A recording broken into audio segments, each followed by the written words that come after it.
नमस्कार दोस्तों, स्वागत है आप सभी का मेरे YouTube चैनल स्टडी टूल्स में। तो आज के इस क्लास में हम प्रश्नावली 3.6 के क्वेश्चन नंबर 1 के चौथे क्वेश्चन को सॉल्व करने जा रहे हैं, जिसमें कि दिया हुआ है ये दो रैखिक समीकरण दिए हुए हैं युग्म, जिनको हमें सॉल्व करके x और y का मान निकालना है। तो जैसा कि ये पहला समीकरण दिया हुआ है और ये दूसरा समीकरण दिया हुआ है। तो पहले समीकरण के बटे में देख रहे हैं कि यहाँ पे x-1 दिया हुआ है और दूसरे समीकरण के बटे में x-1 दिया हुआ है। उसी तरीके से पहले समीकरण के बटे में y-2 दिया हुआ है और दूसरे समीकरण के बटे में y-2 दिया हुआ है। तो यहाँ पर हम इन दोनों को अगर कुछ मान लें, कोई चर राशि, तो ये दोनों ऊपर के पद में आ जाएंगे। तो ये एक साधारण दो चर वाले रैखिक समीकरण के रूप में आ जाएंगे। तो इसके लिए हम मान लेते हैं कि 1/x-1, क्योंकि इसको हम इंटू 1 करके लिख सकते हैं सभी को इसी तरीके से। तो 1/x-1 बराबर मान लेते हैं कि p, और 1/y-2 बराबर मान लेते हैं कि ये q है। इसको जो हमने माना है इसको मान लेते हैं कि समीकरण 3 है और ये समीकरण 4 है। अब समीकरण 3 और समीकरण 4 में जो हमने माना है, इस मान को हम समीकरण 1 में रखते हैं। तो जब समीकरण 1 में रखेंगे तो ये पहला समीकरण 1/(1-x) यहाँ से हट के p आ जाएगा, तो हो जाएगा 5p, प्लस उसी तरीके से यहाँ पर 1/y-2 हट के यहाँ पर q आ जाएगा बराबर 2। तो समीकरण 1 से हमको ये समीकरण प्राप्त हो गया। इसको हम मान लेते हैं कि समीकरण 5 है। उसी तरीके से p और q के मान को समीकरण 3 और 4 से जब हम समीकरण 2 में रखेंगे तो इसका भी रूप बदल जाएगा। यहाँ पे 6p हो जाएगा माइनस 3 1/y-2 की जगह q हो जाएगा बराबर 1। इसको मान लेते हैं कि समीकरण 6 है। तो अब इसको हल करने के लिए हम विलोपन विधि का प्रयोग करेंगे। तो हमें किसी एक गुणांक को, या तो p के गुणांक को या तो q के गुणांक को, दोनों समीकरण में हमको बराबर करना है।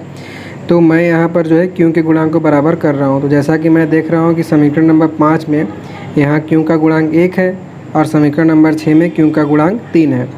तो अगर हम समीकरण नंबर 5 में 3 से गुणा कर दें तो यहाँ पर 3p हो जाएगा। बाकी जो संख्या में जो अंतर है उसमें मतलब नहीं है, लेकिन यहाँ पर 3p हो जाएगा और यहाँ पर भी 3p हो जाएगा। और इसका चिन्ह प्लस है, इसका चिन्ह माइनस है, मतलब दोनों अलग है। तो इन दोनों को हम जोड़ देंगे तो ये 3p से 3p कैंसिल हो जाएगा। तो वही हम करते हैं कि समीकरण नंबर 5 में हम 3 से गुणा कर देते हैं और 6 से इसको घटा देते हैं, घटाने का चिन्ह। तो जब समीकरण 5 में हम 3 से गुणा करेंगे तो इसमें 3 से गुणा क्या हो जाएगा, 5 से आई 15p, प्लस 3 से गुणा करेंगे तो हो जाएगा 3q बराबर, इधर भी गुणा होगा तो 3 दूनी 6, और समीकरण 6 तो ऐसे ही रहेगा। तो हो जाएगा 6p माइनस 3q बराबर 1।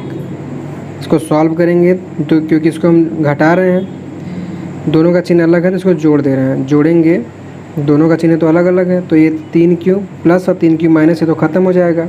अब 15p और 6p जुड़ के हो जाएगा 21p बराबर 6 और 1 जुड़ के हो जाएगा 7। तो यहाँ से p बराबर आ जाएगा 7/21। तो p बराबर, इसको सॉल्व करेंगे तो 7 एकम 7 और 7 या 21, तो p बराबर हो जाएगा 1/3। तो इस तरीके से p का मान हमें प्राप्त हो गया 1/3। अब इस p के मान को हम या तो समीकरण नंबर 5 में रख दें या फिर समीकरण नंबर 6 में रख दें, तो हमें q का मान पता लग जाएगा। तो हम p बराबर, जो हमें पता लगा है 1/3 जो हमने मान ज्ञात किया है, इसको हम समीकरण नंबर 6 में रखते हैं। तो समीकरण नंबर 6 जो कि हमारा दिया हुआ है 6p माइनस 3q बराबर 1, तो p की जगह हम रख देंगे 1/3। तो ये हो जाएगा 6 इंटू 1/3 माइनस 3q बराबर 1। तो यहाँ 3 से काटेंगे, 3 एकम 3, 3 दूनी 6, और 2 में 1 से गुणा होकर हो जाएगा 2। तो 2 माइनस 3q बराबर 1। इस 2 को जब उस साइड भेजेंगे तो माइनस में हो जाएगा, तो माइनस 3q बराबर 1 माइनस 2। तो ये हो जाएगा माइनस 3q, और माइनस 2 से 1 घटाएंगे तो आ जाएगा -1। माइनस से माइनस ख़त्म हो जाएगा, तो q बराबर यहाँ से आ जाएगा 1/3। तो इस तरीके से हमको p बराबर 1/3 प्राप्त हो गया, q बराबर 1/3 प्राप्त हो गया। तो इस p और q को मान को उठा के हम समीकरण 3 और 4 में रखते हैं तो हमें x और y का मान पता लग जाएगा। तो p और q का मान जब समीकरण 3 में रखेंगे, p का मान समीकरण 3 में, तो समीकरण 3 जैसा कि दिया हुआ है 1/में x-1 = p, और p का मान है 1/3। तो यहाँ से हो जाएगा 1/में x-1 बराबर 1/3। 3 गुणा कर देंगे तो 3 यहाँ से इधर आ जाएगा और x-1 इधर ऊपर चला जाएगा। तो यहाँ से हो जाएगा 3 बराबर एक्स ये -1 उधर इधर आके प्लस हो जाएगा, तो एक्स बराबर यहाँ से 4 आ जाएगा। आप इसको आगे पीछे करके भी लिख सकते हैं, ये नहीं कि मैंने इधर लिखा है तो ये गलत हो गया फिर इधर एक्स कर दिए। बराबर के चाहे इधर करें चाहे उधर करें, क्योंकि एक चीज़ को हम नहीं भेज रहे ना, तो इसलिए इसके गलत नहीं माना जाएगा। तो यहाँ से एक्स बराबर 4 आ गया। अब इस एक्स बराबर 4 को हम एक्स बराबर 4 आ गया। अब जो है इस क्यू के मान को क्यू बराबर 1/3 को हम समीकरण 4 में रखते हैं। तो समीकरण 4 में जब हम रखेंगे तो जैसा कि दिया हुआ है कि 1/y - 2 बराबर क्यू, और क्यू का मान आया है 1/3, तो यहाँ से हो जाएगा 1/y - 2 बराबर क्यू बराबर 1/3। तिर्यक गुणा उसी प्रकार से करेंगे तो यहाँ से आ जाएगा y - 2 = 3, जैसा कि मैंने यहाँ पे तिर्यक गुणा किया था।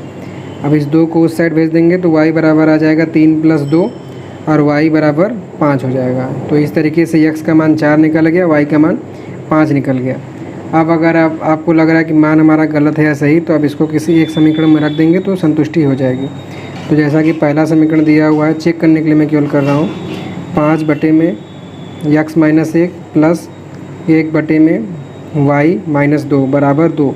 तो जब आप इतना हल करेंगे तो 2 आंसर इसका आएगा, तो मतलब सही है। तो 5/, x का मान 4 है तो 4 - 1 प्लस 1/, y का मान 5 है, 5 - 2 तो 5, 4 में से 1 जाएगा बचेगा 3, प्लस 1/, 5 में से 2 जाएगा बचेगा 3।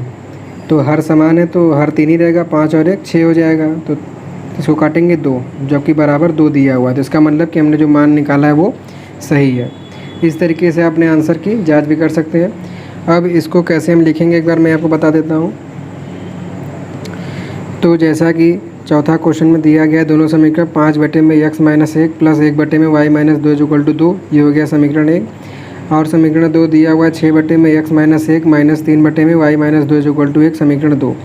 तो क्योंकि यहाँ बटे में दिया हुआ था इसलिए हमने 1/x - 1 बराबर p मान लिया और 1/y - 2 = q मान लिया, और इसको मैंने मान लिया समीकरण 3 और इसको समीकरण 4 मान लिया। अब जब p और q के मान को हमने समीकरण 1 में रखा तो यहाँ से 1/x हट के 5p हो गया, और यहाँ पे 1/y - 2 हट के q हो गया, तो 5p + q = 2। इसको हमने मान लिया समीकरण 5। इसी तरीके से हमने p और q के मान को 2 में रखा तो यहाँ से 6p - 3q = 1 हो गया, और समीकरण 2 हमारा 6p - 3q = 1 हो गया।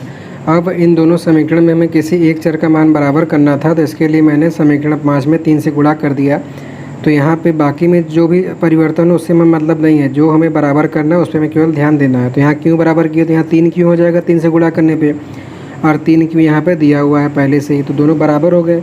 और पहले वाले समीकरण को प्लस में दिया हुआ है, दूसरे माइनस, तो इन दोनों को हम जोड़ देंगे। अगर समान होता तो घटाते हैं, तो गुणा किए तो 5 × 15p हो जाएगा। समीकरण 5 में 3 से गुणा करके समीकरण 6 से जोड़ दिए तो 5 × 15p हो जाएगा, और ये 3q बराबर 3 दूनी 6 हो जाएगा। और समीकरण 6 ऐसे ही है, दोनों लिख लिए जोड़ दिए, तो 3pq प्लस में है 3q माइनस में, ये तो घट जाएगा। अब 15p में जब 6p जोड़ेंगे 15 × 6 = 21p बराबर 6 में 1 जुड़ के 7 हो जाएगा। तो यहाँ से p बराबर आ जाएगा 7/21, कैंसिल करेंगे तो p बराबर 1/3 आ जाएगा। अब इस p बराबर 1/3 के मान को आप चाहे समीकरण 5 में रख दें या फिर समीकरण 6 में रख दें। तो मैंने समीकरण 6 में रखा, तो समीकरण 6 जैसा कि दिया हुआ है 6p - 3q = 1, तो यहाँ से p बराबर 1/3 - 3q = 1, 3 से 6 काटे तो 2 हो गया, 2 - 3q = 1, 2 को उस साइड भेजेंगे तो माइनस हो जाएगा, तो 1 में से जब -2 घटाएंगे तो -1, तो -3q = -1, माइनस से माइनस कट गया, q बराबर आ गया 1/3। अब p और q के मान को हमने समीकरण 3 और 4 में रखा, तो जब समीकरण 3 में p का मान रखें, समीकरण 3 जैसा कि दिया हुआ 1/1 1/x - 1 = p, तो p की जगह 1/3 रखें। तो 1/3 रखें तो यहाँ से 1/x - 1 = 1/3, और इसको तिर्यक गुणा करें जैसा कि मैंने आपको सवाल में बताया, तो x - 1 = 3 आ गया, -1 को इधर भेजे तो प्लस हो गया, x बराबर 4 आ गया। उसी तरीके से जब q का मान हमने समीकरण 4 में रखा, तो समीकरण 4 जैसा कि दिया हुआ 1/y - 2 = q, तो 1/y - 2 = 1/3 हो जाएगा q की जगह। तो यहाँ से y - 2 बराबर 3 हो गया, तिर्यक गुणा कर गया। अब ये समझ लीजिए दोनों बटे में, तो हमने इसको 1 से घटा के डायरेक्ट ऊपर कर दिया, ये भी आप समझ सकते हैं। तो -2 उधर चला जाएगा तो y बराबर 5 आ गया। और इस तरीके से हमारा 5वां क्वेश्चन। तो फ्रेंड्स अब आपके सामने इस क्वेश्चन का सॉल्व दिखाया जा रहा है, जिसे देख के आप इसे स्टेप बाय स्टेप अपने कॉपी में कैसे नोट करना है उसको नोट कर सकते हैं। उसके साथ ही अगर आपको बताया गया सवाल समझ में आया हो तो प्लीज़ वीडियो को लाइक कीजिएगा और कमेंट करना नहीं भूलिएगा। अगर आपको वीडियो अच्छी लगी हो तब भी कमेंट करिएगा, और बताया गया सवाल में या किसी प्रकार की कोई कमी रह गई हो तो उसको भी हमें सुधार करने के लिए प्लीज़ अपने कीमती सुझाव से ज़रूर बताइएगा। और इसके साथ ही आपने साथ में पढ़ने वाले जो आपके दोस्त हैं, छात्र हैं, उनको भी इस वीडियो को ज़रूर शेयर कीजिएगा, जैसे कि वो भी इन कक्षाओं का लाभ उठा सकें। और इसी तरीके से प्रतिदिन एक नए सवाल का सॉल्यूशन देखने के लिए हमारे चैनल को सब्सक्राइब कर लीजिएगा और बेल आइकन को दबा लीजिएगा। So thanks for watching.